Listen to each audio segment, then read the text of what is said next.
This thing is cratering online. The amount of people that do not like what is going on with Masters of the Universe Revelation. Kevin Smith will tell you that is just a small vocal minority, but again, on this live stream meltdown that he had, he couldn't talk about anything but that. He in one breath says it's just a small group of people, but in the same breath, he cannot stop talking about it. He is fixated on it. He's obsessed with it. I love it because you, the fans, Nerdosphere, that have rightly called out this terrible show, have gotten to him. And the guy that Kevin Smith was, that used to be for the fan, he is long gone. He is dead.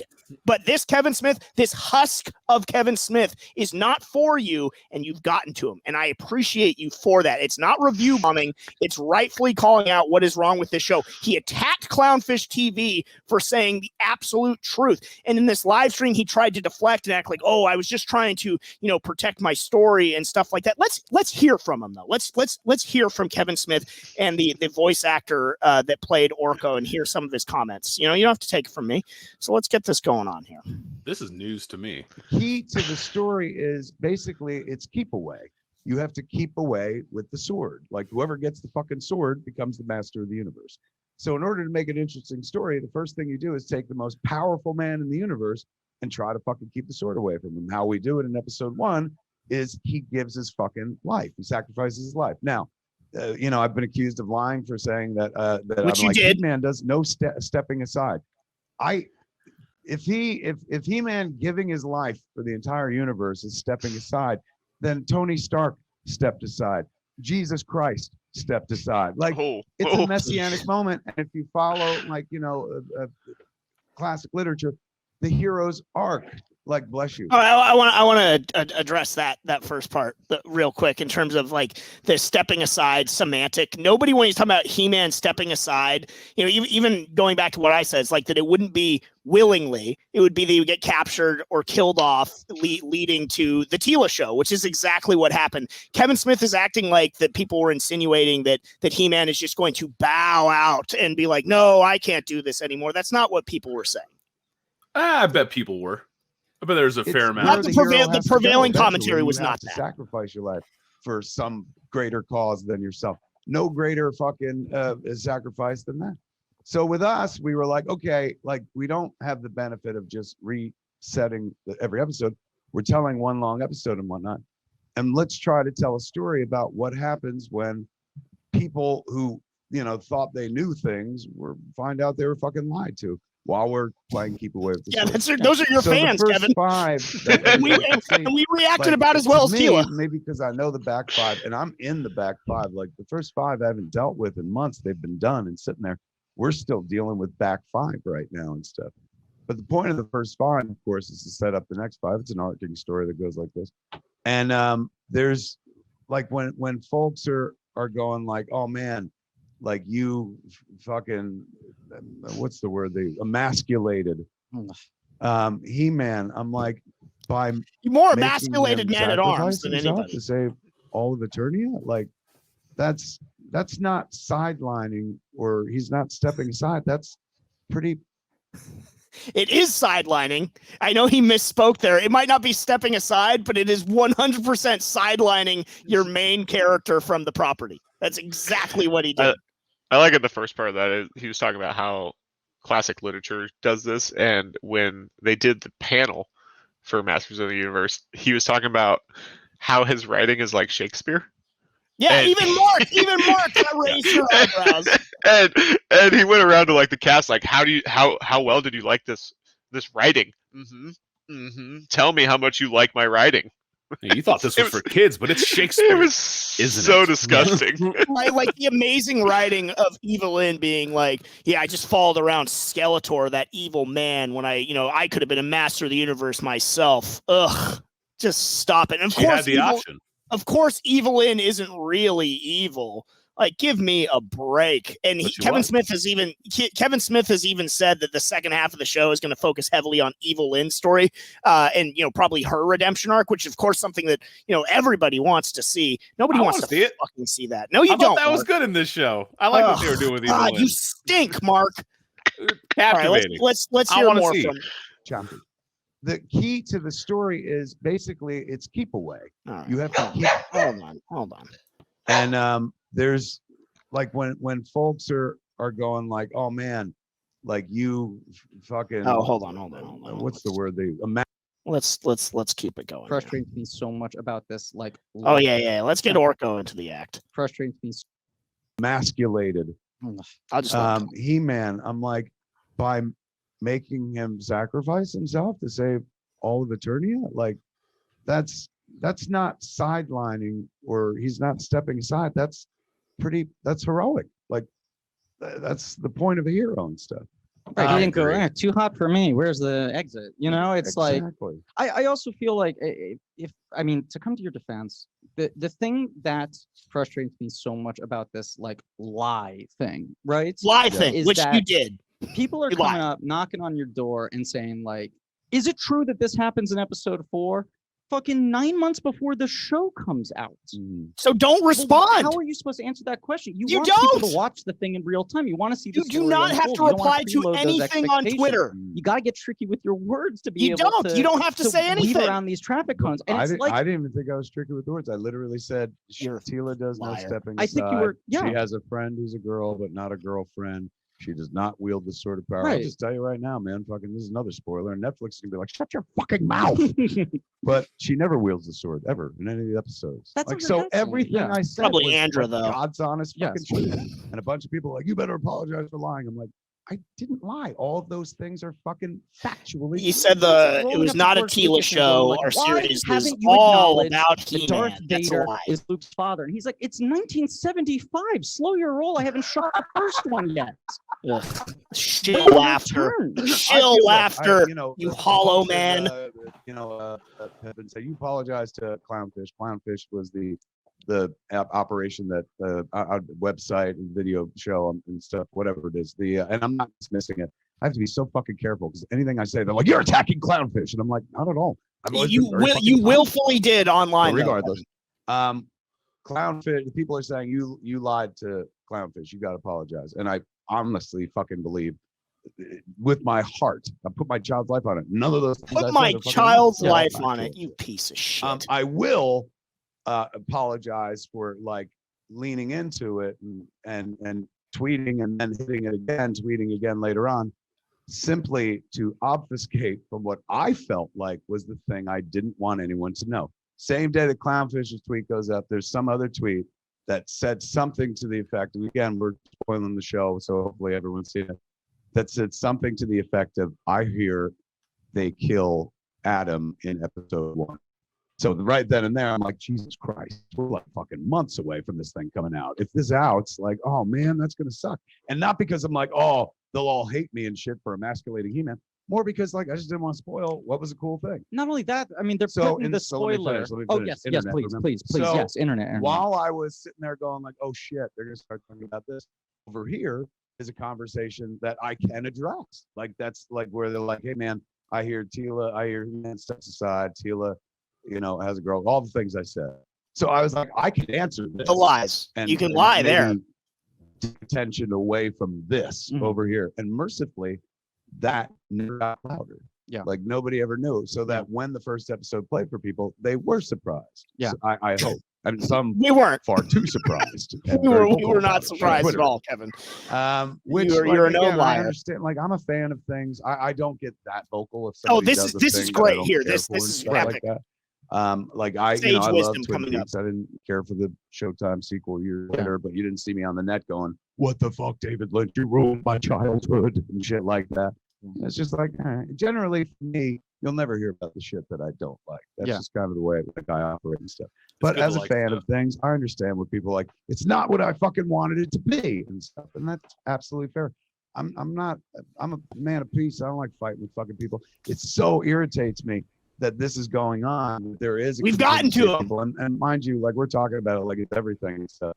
It's a very vocal contingency that I pointed out. Like and you at one point, I are talked to my Netflix friends, and I was like, I mean, did you see this? Like, are we in trouble? And they were very kind, and this is not meant to mock anybody, but they were like, Kevin, do you think we decide to pick up other seasons of shows based on the audience rating at Rotten Tomatoes? And I was like, you don't? And they're like, fuck no. And so at that point, like, it didn't matter. And then, I mean, this like is the incredible I'm dismiss. like, I don't, this ain't me being smarmy. I know someone's going to say it otherwise and shit like that. This is just me being honest. If you don't like something, kids, don't fucking talk about it. Yeah. Because when you draw attention to it, If you don't like something, don't talk about it. So either consume or fuck off. Like, just the incredible amount of dismissal to the fan base, the people that made him, that guy right there used to be one of you. He is completely gone. If you don't like something, don't talk about it. I love things I enjoy. I love talking about them. But the idea that if something is done poorly, there is this prevailing thought, and that, oh, James doesn't like anything, but the more dangerous thing, nothing about me, but there is this sort of wave out there that fans in general, if they don't like something, they're immediately labeled as toxic or problematic or all these different things. You saw the fan. This is classic fan blaming. You saw it happen with Star Wars: The Last Jedi, and you're seeing it here now too. The fact that Kevin Smith of all people is telling his fans, the people that are consuming his stuff, to not talk about it if they don't like it. How sad. And from the guy that included in Jay and Silent Bob Strikes Back the scene where they go to all the negative reviews, people's houses, and beat them up, you know this stuff gets to him. You know it gets to him. And he's telling his fans to not talk about his shitty Masters of the Universe show. Unbelievable. somebody else goes, what's that? So there was an article that went up, few articles. The one I saw was on Uproxx, and there's a few other sites that talked about how we were review bombed, which is a practice where a bunch of people like fucking hit a project. You weren't review bombed. People didn't like your shitty show. People like, hey man, fucking, you only got bad reviews because it sucks. This out review bombing and shit. These aren't bots. These are real fucking people. And eat my butthole. Yes, I get it. Yeah. Good one, Orko. Eat your butthole. Yeah. I was not saying All that. you had to do was ask. Yeah. Ask kindly. Totally. Right there. Yeah. Fucking. But this was Tim Childs? You know, like Tim would be a good Orko. I'll give you that. Sorry. Probably You're better than hungry. Griffin. You have I to for am. a I'm week, ready yeah. to eat a fucking butthole after 160 fucking hours and shit. Fuck, what were we We talking should about? put that in our The opener. review bomb, putting attention Yeah. on a thing Yes. you don't like. Ready. Yes. Yeah. Streisand effect. It's the Streisand effect. That's Yeah. absolutely right. There's an articles talking about this review bombing. I have nothing to do with the articles. I retweeted the one article and I said, like, oh, at least we're in good company. They did this to the boys and Captain Marvel. Many people were very quick to point out they only did this to the boys because they were putting out one episode a week. And Captain Marvel, like, why would you compare yourself to that? If those are your two, Yeah, why would you? Rocks are standing on your fucking shit like that. So, you know, when people hate a thing, You they fucking idiot. find a way to defeat you on every point and every turn. And so they were acting like I said that we'd been review bombed. I was literally fucking quoting an article that was up. That review bombing thing, like it was so weird because I'd been a witness to it from the outside in other occasions. I remember when that happened to the boys and I was like, how strange. And when it happened to Captain Marvel, you know, never did I thought we'd be at the epicenter of it, but there we were and stuff. And so naturally I was like, oh my God, what does this mean? Like, is it going to bum anybody out or are we going to fucking be in trouble? And So clearly it bothers him. Like put it on Front Street. And this is not me being a dick, man. This is But just here me he is doing kind the of same breath, trying explaining, to dismiss it. like how counterproductive it is to go all in against something you hate. Their reaction was like, Kevin, this is amazing for the show.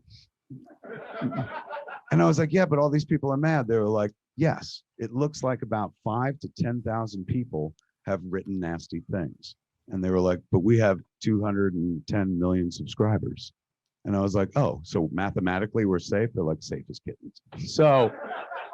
So like you can do it. And I'm not. Yeah, but it's already fallen out of the top 10. Absolutely, go ahead and stuff. But it won't do what you think it's going to do. Yeah. I Here we too, go. like them, Listen was like, closely. oh my God, this is a bad thing. And they were intending to do a bad thing. And I'm not saying it's a nefarious plot or bots and shit, but all the people, like, it's a little suspect that are, you know, we're, what is it called? Fucking certified fresh. And then our audience rating is like in the toilet. Weird. The Right. Access But Media would and give you a so positive this other one review so they doesn't could say, keep like, getting "Ethan more is a stuff. Fucking conspiracy. I'm not saying that. That's what I read. I don't know what to think at this point and shit like that. But I do know this much. Based on what I was told by the people that like pay my salary, that doesn't matter to them. Like they literally don't care. They literally don't care. Thank you, Kevin Smith, for spelling that out. That's the real revelation. Netflix doesn't care about what you think. Kevin Smith doesn't care about what you think. Both of them going all in and saying, fuck the fans. No, I don't take that interpretation at all. What do you take from it, Mark? You gonna shill for your boy, Kevin? Yeah, I'll shill for him for a little bit at least. I agree that when people are upset about certain properties, they are more vocalized online on it. And there are other metrics to gauge the success of a show or properties than those who just speak out about it in certain forms. So if Netflix has an algorithm to show how many people are watching it and how many people are negatively reviewing it and creating chatter, and there's that whole opinion of, even bad publicity is good publicity, whatever, go with it. Take the chip off your shoulder. It's all right. Incredibly dismissive of the fans of Masters of the Universe. Incredibly dismissive. Of certain fans' opinions, sure. You can't please everyone, right? Martin, but he's talking about everyone. The diehard fans of the property. Okay, so you don't care either then. So you're saying fuck off to them too. I thought it was an all right show. So it's the people parachuting in that get the say, but their opinions matter. But Kevin Smith and Netflix is saying, fuck the fans' opinion. If you don't like the show, if you don't like something, kids, don't talk about it. What was that? Davis, what's your thoughts? That was the most troubling thing. Yes. Is that if you don't like something, that's fine. You can talk about it, and that's where a lot of good ideas come out. A lot of times is that, okay, well, how would you do this? Okay, that's actually a cool option, and maybe that's something in the future. Like it's to completely dismiss one side of opinion is doing a huge disservice to professionalism. And just like you want to do your story your way, that's fine. But I always think it's good to listen to everything, piece together what you think, and then go from there. If you don't, you just aren't doing justice to the property, I don't think. And I'm not saying you have to listen to every single fan or every single review, but good conversations come out of bad opinions. Good conversations come out of good opinions. But the idea of using the terminology like review bombing and giving that credence, giving that legs, he's fan blaming. A large portion of the Masters of the Universe fan base, or maybe just people that watched it and didn't like what they did because they know it's supposed to be a He-Man show, he is completely dismissing them. He is blaming them. It's the same thing that Ann Sarnoff did with the Snyderverse stuff and trying to say that it's toxic fandom and all these things. The same thing that they tried to pull with Last Jedi. And this series in a lot of ways is reminiscent of The Last Jedi. It is what I feared most. It is that subversion of expectations porn that these people think that we want, but we don't. And the reviews reflect that. And look, hopefully it takes an upturn in the back half of these 5 episodes. I, for whatever reason, will stick it out to see what happens. Just it's like a train wreck I can't look away from, I suppose. But the most troubling thing, whether you like the show or not, it's fine. I love Mark to death, and he enjoyed it, and that's great. That's his prerogative. I did not like the show, clearly, but the bigger picture is what has become of Kevin Smith, and the fan blaming is the most troubling thing. That if you do not like a new take on an older property that was a certain way and it is radically changed, the fact that a diehard fan voices their displeasure for it, they are then put into these negative categories as toxic or problematic or things like that. That's not okay. That is a very, very troubling trend. And, it is okay to, like, I see these things like the cartoon of let people like things. Fine. Let us dislike things too. Like, just like I'm not silencing anyone that likes the show. but do not silence others that didn't like it, because there's valid concerns. The voice acting was bad. The writing was atrocious. Sorry, William Shakespeare, Kevin Smith. It was awful. And so it's just like you can't have it both ways. It is an incredibly troubling trend. The fan blaming, claiming review bombing, when your access media lifts you up on a pedestal because they want continued access, but the fans that you are betraying don't like it. Doesn't make them bad, doesn't make them anything. They came to watch He-Man, and you didn't give them a He-Man show. That's the bottom line. And that's what Masters of the Universe has always been about. And you didn't give it to him. And Kevin Smith said that this was going to pick up where that series left off, and then he completely bait and switched. And there's more from that live stream that I would love to share with you, more of his dismissal, more of the voice actor of Orko, also blaming the fans and just being very flippant about the whole thing. I encourage you all to take a look at it. Maybe we'll have another segment when we have more time. But it's gonna be the new thing, Marco. I'm sorry. Dead He-Man, dead horse. Kevin Smith, dead husk, and dead shill. Kevin Smith, the liar in chief. That is going to do it for this episode of the Best Damn Nerd Show. Have a great week, everyone. And remember, if you're a nerd, always say it loud and say it proud. But if you don't like something, kids, don't talk about it.